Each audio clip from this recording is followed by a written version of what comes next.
BS Sports back for another section of our college football show. We have our playoff bracket. We have our 12-team format. We have our first-round buys. We know our first-round matchups. Not a lot of structure to this one. We're just going to kind of give some takes, things we've seen in the social media sphere. And we'll just kind of get into it real quick here. And obviously, I think the big thing this go-around is the Notre Dame Fighting Irish need to join a conference. Yeah, so pretty much story of the bracket is Miami getting in over Notre Dame. And it was, frankly, they explained it as the head-to-head, and the head-to-head took precedent over everything else because they were right next to each other in the rankings. So I guess the committee goes down and ranks their top 25, and because they were right next to each other in the ranking, you got to put Miami ahead of Notre Dame because of the head-to-head. So, and in response to that, the Notre Dame Fighting Irish decided to go out and say they're not playing for bowl games. They're going to prep for 2026. How do you feel about that? It sets a bad precedence because now a whole bunch of teams are going to start doing that shit, honestly. Did you see who's the Vandy head coach? Clark Lee. Did you see what he said? Trying to play another game, you mean? Or no, he came out after the fact, like after Notre Dame had already released everything and said they're not playing bowl games, blah, blah, blah.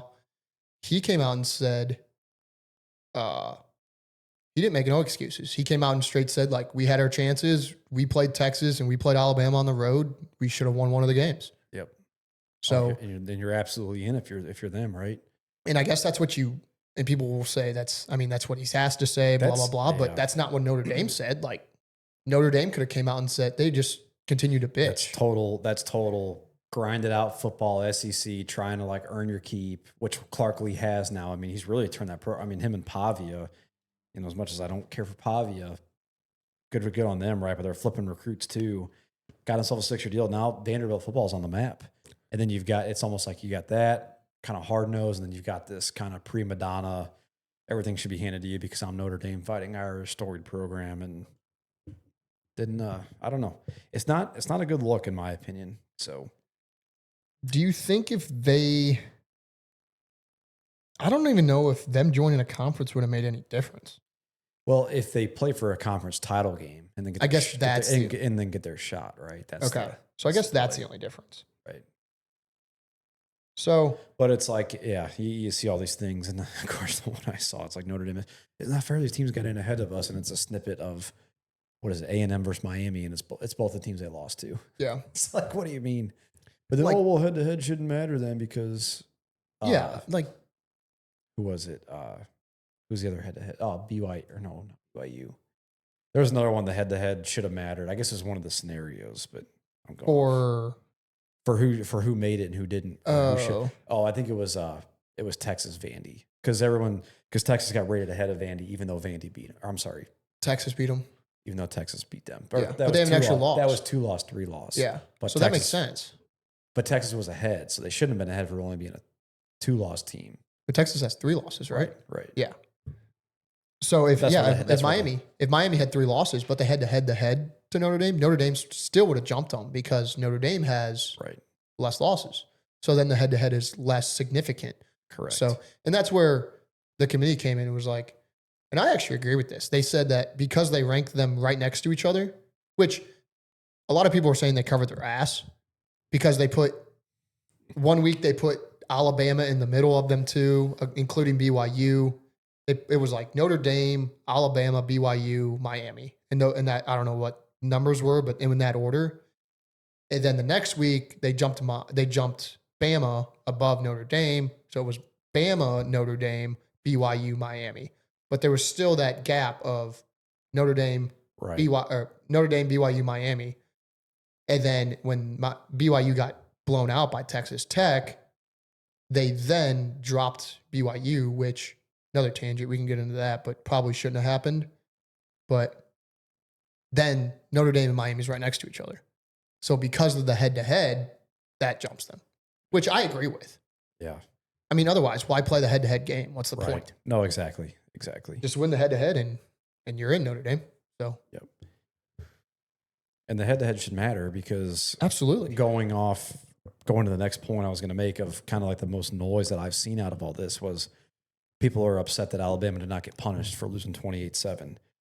And the head-to-head argument I'm going to make is now Alabama beat the SEC champion at their place. So there's your head-to-head argument. Yeah, so it's 1-1. So it would have been the same argument if, and this is a big what if, but if BYU goes and beats Texas Tech, then it's 1-1. BYU's champion, but Texas Tech has the argument we beat the Big 12 champion. So Right. then they're both in. That's true. That's very true. So the one take I will say with Alabama getting in, and I know SEC boy, but you shouldn't be punished for losing any of your conference championship games. Right. Any conference championship game for any of the conferences, I don't think you should be punished for. Now, granted, BYU wasn't in to begin with. I was going to say. But I think they should have probably been looked at a little bit more than But I don't. like a Notre Dame. Should they have been higher than Notre Dame on that list to begin before the title game? I will say at least what the committee did and then got right is that BYU was never. They were always essentially told every week, if you don't win your conference, you ain't getting it. Yeah. Right. Like if you just all of a sudden move Alabama out because they lost 28-7 in a game to Georgia where both teams had half their starters out from injury for an entire season, then you are punishing a team for sure. And then the same thing happened with Duke and Virginia. Virginia was told, you lose this game, you're not playing. Yep. So, and I guess we can get into that one real quick just because with Duke winning, puts in the chaos scenario happened. God, beautiful. If only BYU would have won too. True. Well, yeah, I guess would that have left the ACC out? Miami would have been out. Yeah, you're right. It would have. Then the ACC had to have somebody? No. It just has to be. Well, no, probably JMU wouldn't have got in. Yeah, JMU would not. Oh, yeah, they do have to have somebody. So JMU would not have made it. It would have been Tulane would have got the 12 seed. Tulane and Miami would have been out. BYU. No, Tulane would have been in. Okay, so Miami would have been out, BYU in. No, Miami would have been in, JMU would be out. Tulane would drop to the 12 seed. And BYU's in. Yeah, as the title. Because Tulane was a higher ranked than JMU was, I'm pretty sure. It was the highest ranked group of five. Group of five. Yep. But they let them both in since the clusterfuck happened the way it did. Okay. Because they weren't projected both to get in. Oh yeah, no. It should have been. If all the favorites would have won, Virginia would have been in. JMU's out. Yes. Is the change? Yes. And Miami's the 11. Tulane's the 12. Virginia's the 10. Miami would not have been in that scenario. It would have been BYU instead. Oh, okay. Well, BYU would have had to win, right? That's what I'm saying. If BYU would have won, got it. Kick Miami out. Yep. Okay, got it.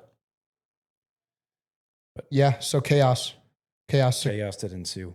And the one thing too, I know we kind of got off Alabama quick. I think Kalen DeBoer did a good job in that post game interview too, because they asked him about it and what's the decision making.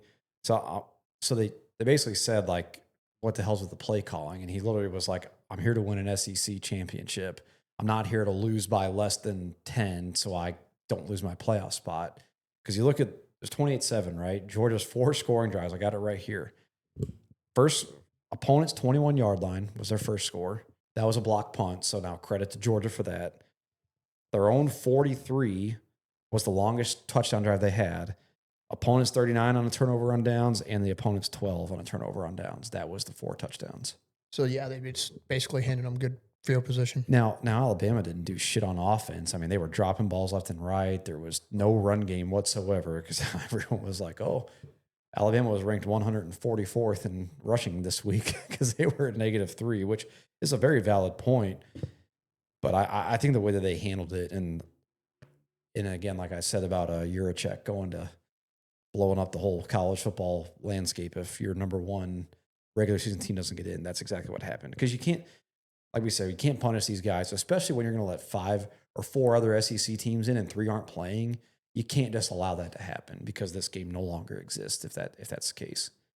Yeah. So, and we'll take this. I have a question for you, but let's go to the take that we had last week that everyone hated, and discuss this a little bit with the Hoosiers beating Ohio State in the Big Ten championship game. Got a lot of heat for this. We did. Lot of comments on TikTok about this one, which, I mean, to be fair, Indiana came with a game plan and they kind of stuck with it and they pulled the game out. But I think bottom line is Ohio State lost themselves that game. Yeah. Like they look like frauds too. I was going to say, I don't think our take was totally wrong. We just picked the wrong side. The Big Ten is still shallow. Yeah. So we just backed her. But we did say, talking through that game, it was like, who you trust Ohio State more because of the depth of the roster, and they did at least have a win over a ranked Michigan and a ranked Texas, where Indiana only had the Oregon win, who lost to Penn State, who, the season comes to fruition and both those teams, or Penn State's just miserable. And Indiana had a couple slow start games. They had a pretty dangerous game. What was the game where they caught the touchdown to win at the end? Was it Rutgers or no? It wasn't Rutgers. No, sounds right. Or was it like Louisville or something? No. Actually, Louisville sounds right. I think it was Louisville. No, it was a conference game, so it was a red team for sure, but it was Maryland, wasn't it? Let's go look. I know it was recent. No, they murdered Maryland. Who did they catch that touchdown at the end? Oh, it was Penn State. Then was dropped. It was Penn State. Where the guy, which phenomenal catch. Yeah. But yeah. So I don't know. I think it was a take where we just didn't trust Indiana to score with Ohio State. Yeah. I mean, bottom line, but I guess we didn't know how good, at least I didn't know how good this Indiana defense was, I guess. But I think it was more on Ohio State looked completely fraudulent and just couldn't do anything.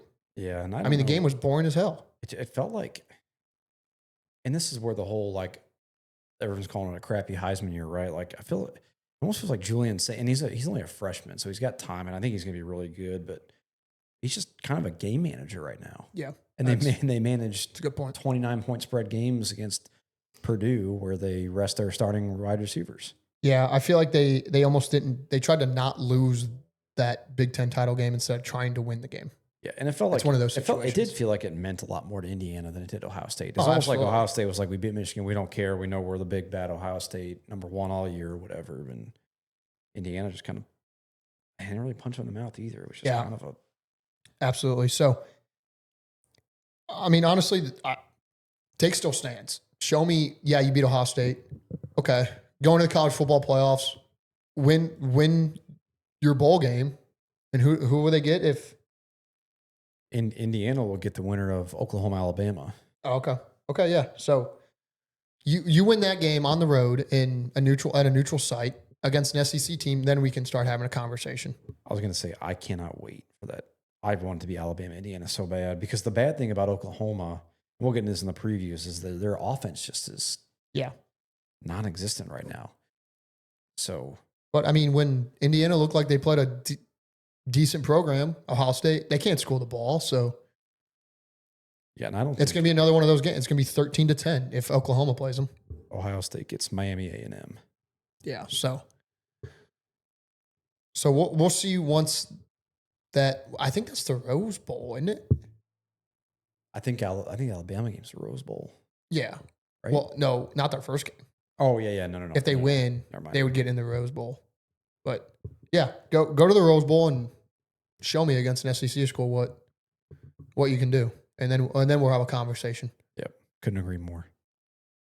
We should get some tests. We should get some SEC versus Big Ten games. praising it Yeah. all year. Everyone is always like, oh, look what they've done in bowl games the past couple of years. Bowl games don't mean shit. And the lucky duck. Nobody cares about a bowl game unless it's one of the 4 bowl games that are in Right. the college football playoffs. Nobody gives a shit. Nobody tries. No pun intended, but the lucky duck Oregon Ducks get goddamn JMU, and then they're going to get Texas Tech in round 2, so they're going to avoid the SEC too. Yeah, they got a lucky draw, and everyone's that's probably the team to bet to make it to like the semis or the quarterfinals to play someone they're going to eventually run into a Bama or a Georgia or right. And we'll get into this more when we get into next week. We'll have a little more details on these picks and some of these games, but I kind of like this path for Bama too. I don't like playing at Norman at night because they've all year long we've been talking Jordan Hare and Norman are the 2 mystical magic stadiums, and Bama's about to play them both twice in a 3-week span at night. It's a tough first draw, but if they get past that and they look promising, they can probably do anything in the playoffs. The good thing is hard to beat teams twice in college football. You saw it in Georgia, Bama, and I talked about the whole full circle thing. Georgia did beat Bama, so now it's clear. The running is there for Bama to break the curse against Oklahoma. This is true. Okay. Now I just got one question for you. How would you make this decision for this bracket better? Better, easier? What would you do in your mind that is solidified and doesn't piss off anyone because it's solidified and you do this, you're in? Is there a way to do that? I don't know. The first thing that goes in my mind is go to 16 teams and don't play conference championships. But I don't know. But I'm also not going to say that every conference gets 3, 3, 2. See, you can't do that. I don't think you can do that because I would love the scenario to see. I would love to see Vanderbilt, Texas get in because of this. But I don't want JMU, Tulane not to make this playoff either, just to give a shit, because I think that's what's good for college football. I don't know if I agree with that. I think being able to root or go recruit at those schools saying we're going to be the best G5 and have a chance at a natty every year, I don't think that's a bad thing for football either. See, that's where you lost me, that chance for a natty. Those 2 teams have absolutely no chance to win a national title this year. Yeah, I guess when you got to run through 4 in a 16-team playoff format, you got to run through 4 wins to win it. Yeah, I mean, and even this year when they have to run through 3, they just said it's just bottom line, they have no chance. They're just not going to do it. Yeah. So I think those type of programs are, I don't want to call them feeder teams, but feeder teams to like bigger programs where these SEC, Big 10, Big 12, ACC schools are going to go and look to recruit. And that's the beauty of the transfer portal now, right? Or could we do a 16-team playoff like that, but you have like in the March Madness tournament, right? You've got the 4 quads at 16, and you've got a play-in game for the 13 seed in every quadrant. Is there a way to do that? Maybe. I mean, we do have a bye week, so we have an off week this week, so I guess you could be playing games this week. So yeah, and then maybe you don't play the conference championship because that's the punishment for Bama that I was going to kind of, talk about for a second, but before I get the punishment is you have to play a 5th game now, right? Yes. Because now Bama has to play essentially 5 games instead of 4 to win it all, if that were to happen. But what you could do then, have your 4 quadrants of 4, and then have your group of 5s be a part of that play-in game to get into the playoffs somehow. Maybe. I don't mind that take. Like I don't think it would be that horrible to have. I guess Vanderbilt gets one of them. Texas gets one. God. Could you imagine? I don't say that out loud. Okay. Let's assume Texas and Vanderbilt are lock-ins now. Now it's the next 2 out. So now you've got, was it Houston was the next one out? BYU. I think. BYU, Houston. I would watch BYU versus Tulane and Houston play JMU and North Texas play whoever's next in line. I don't know. Yeah. Virginia. Just to get into the playoff. Maybe that's the solution. I don't know. Yeah. How do you like this take of and this might be too much, but I was going to say the winner and loser, you still play your conference games. and this might be a bad take now that I think about it, because this would be 8 teams, but the winner and loser of your conference games are automatic bids. So you make your conference game, you're an automatic bid to the college football playoffs. Yeah. Because you have to run through your conference. And then from there, it's the next best 4 teams if you keep it 12. So in that scenario, you have to have a bye then, right? Because otherwise, what's the point of that game? Yeah, it's the same as how it is now. So you play your conference games. There's a bye this upcoming Saturday, like it is now. And then you start your college football playoffs. Yeah, but what if 7-5 Dukes gets in that game and See, loses? and that's the problem. But like all the other and that's a one-off, I think. I don't think that happens very often. I could be wrong. You could go back and look. But that won't happen in the SEC. Right. That won't happen in the Big Ten. I just think it's the conference dominance. I mean, we're going to see more of it too because, even like Texas Tech, like, are they just going to run the Big 12 now? Because, I mean, they look good that they won and they've got a lot of investment and that program's definitely turned around a bit, but it's only because in the last, 12 years now, Missouri, Texas A&M, Texas, and Oklahoma have now left, they've all left the Big 12. And now they're just running it, I guess. Yeah. And I don't think they're going to get rid of conference championship games. There's too much money to be made. Yeah.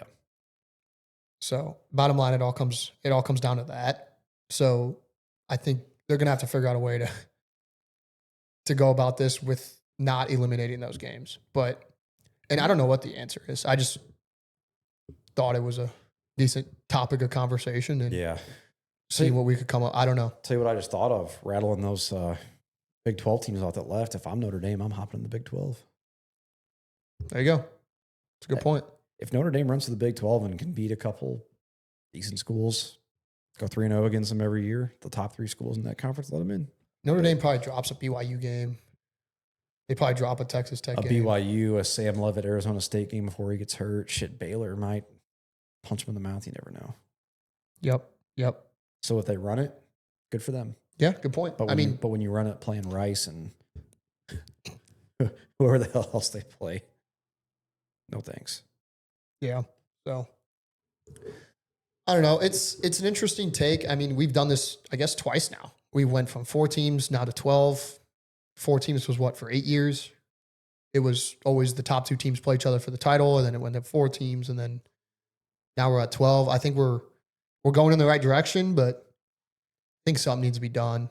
Yeah. And like rules, I guess, need to be put in place for something to solidify what's. Yeah, something definitely needs to happen. And even like with the NIL piece of it, something needs to happen there too, because when you look at the teams that get NIL money now, and obviously it's not going to favor the South or the SEC because there's just not a lot of money in the South, generally speaking, other than alumni or whatever. The Oregon Ducks have they're the highest. They have the highest like NIL bankroll, like $400 million a year. Yeah. And that's not just paying players. That's a little bit of everything, like team travel, uniforms, facility upgrades, every X years. But that shit just seems absurd. I mean, it is kind of crazy. I don't know the numbers for any of the SEC teams, but they're not. It's not a single one of the top 10 out of that. Oh yeah, doubt it. So yeah, I don't know, but it's an interesting topic, and I think it's going to be discussed for years to come until something happens. Now we got a change from last year with the buys. I think we're going to get a change for next year. I don't know what it's going to be, but I think there's going to be some sort of mix up. Yeah, maybe only do 2 buys instead of 4, and then have 2 extra teams play in the playoff. That's an interesting take. 14 teams. So then you'd be looking at, I guess, Indiana and Ohio State would be your 2 buys, right? Although I would have put Georgia ahead of them. That's another topic. I'd have Indiana, Georgia be your buys, and then right now your playoff game is. I think your big 2 conferences, whoever wins them gets buys. Your playing game then would be some sort of Vanderbilt versus Tulane and Texas versus JMU to get in the playoff. Yeah. Okay. And do that play-in game the same week of conference championship if you don't get rid of the conference championship. Yeah, because they won't be. Yeah, I like that point. That's a great take. Maybe 2 buys and go to 14 teams. I like it. Call up the commish. Shit. I don't think there is a commish, is there? You're a check? I think there's. I guess he's supposed to be Nick Saban. That would be something. But yeah, I think he's Yurchek is the most commish, I guess, if you want to call him commish. But all right. Yeah, I don't know. But it was a great conference championship weekend, championship Saturday. Bracket's done and it's finalized, so we'll see who wins it all. We'll be talking games. Yep. This time next week, we will be filling out our own brackets. We will do that on the show, and then we will also get into game picks as first games will run Friday night. Alabama, Oklahoma next Friday. Next Friday. Yep. So we got a Navy Army game this week. We sure do. The battle of the armed forces. Battle of who can get the most rushing yards. Triple options. Take the under. Someone always goes for 200 rushing yards this game, so just pick the right guy. All righty. All right, that's it. Till next week, we'll be seeing. Thanks for watching.